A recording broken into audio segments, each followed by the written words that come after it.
ba diaspora o tout bazali na Europe, o tout bazali na Asie, na Amérique, na Afrique, ngai boketu wayambo, na nkombo ya Dieu tout puissant, le créateur de ciel la terre, na pesi bino mbote, pe na pesi bino mobu elamu, ya courage, ya tomi libere mboka na biso.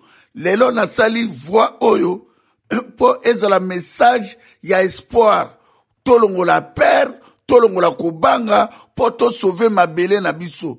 Nzambe apesaki mabele wana eza ya batuti te, eza ya ba Uganda te, eza ya ba Amerike te, ya ba France te.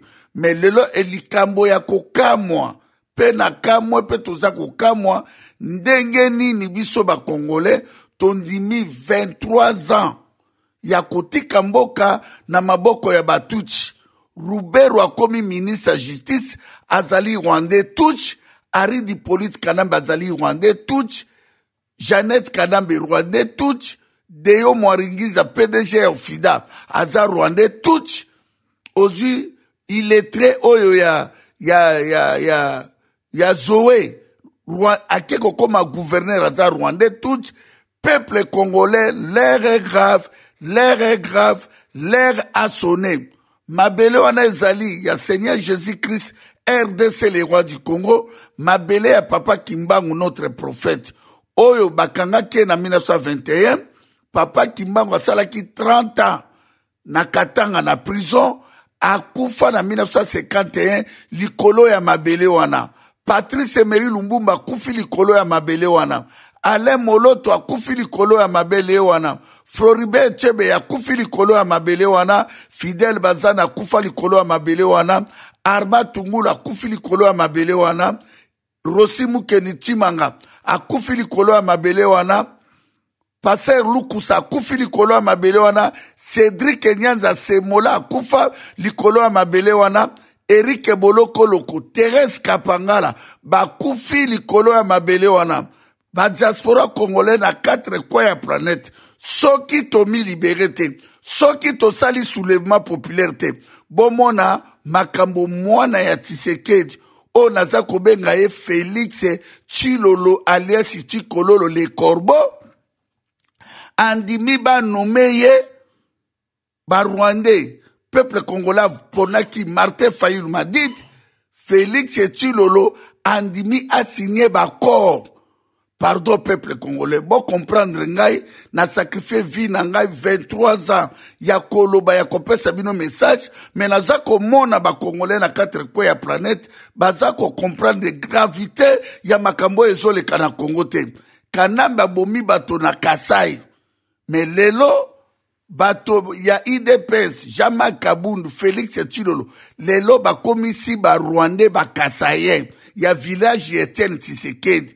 Et puis, plus grave encore, pour Nakokunda Etienne Tshisekedi, Félix a débloqué 10 millions de dollars américains. 10 millions de dollars américains. Yango na sengi na ba Congolais nyonso, il fait to benga ba famille o bazali na katia.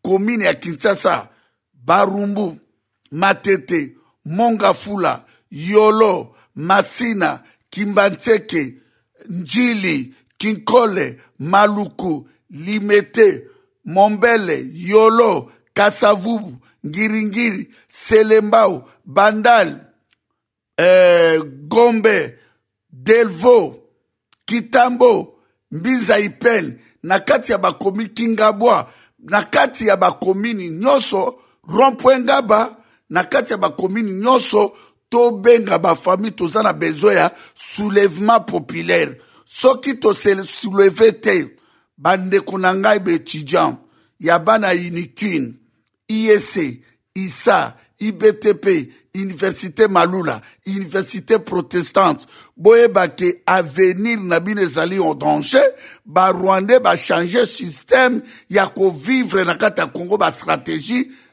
ba tiniki Félix a protégé ba Rwandais ba touti. Na pesi bino mot d'ordre. Tozali na besoin ya soulèvement populaire. Tozali na besoin ya soulèvement populaire. Bombo na bandeko ya Soudan. Likolo kaka mape mataki balongoli président na bango ya Soudan. O azalaki mona mboko asalaki 30 ans na pouvoir. Bombo na bandeko ya Algérie. tina siko baza kotelemela kaka burtifika ba général na banani balongwa na pouvoir bomona bandeko ya Burkina Faso bomona bandeko ya Tunisie bomona bandeko ya Egypte naza ko comprendre tenga boketu wayambo ndengeli mino bandeko ya Kinshasa boza kolala kaka pongi boteki mboka bato wana ba Rwandais bayaki te po batiela biso démocratie ba Rwandais bayaka te po ba libérer mboka na biso natiki libération ya Congo na maboko ba Congolais nyonso bandeko na ngai ya Bandundu bana ya Sud Kivu Nord Kivu Kisangani Boyomba Kindu Maniema ba Congo Katanga Kinshasa Équateur biso bitumba oyo ezali ya Bangala te bitumba oyo ezali ya Baluba te ya bata Bandundu te ya bata ba Congo te ya bata Katanga te toza kobundela nde mabele wana ifezala libéré tokoki kondima te na 21e siècle tokoma esclave ya ba Rwandais batuchi tobengana na ba Rwandais na ba accompagnateur bato baza na Sénat na parlement soki tobengani bango te d'ici mois de juin bon considérango na mitu na bino ke totikali ba esclave po na libela yango na lekaki na pesaka message oyo toza kobunda bitumba ya biso na biso te mais toza kobunda bitumba ya liberté ya mabele tomi libéré to sauver mboka na biso ingeta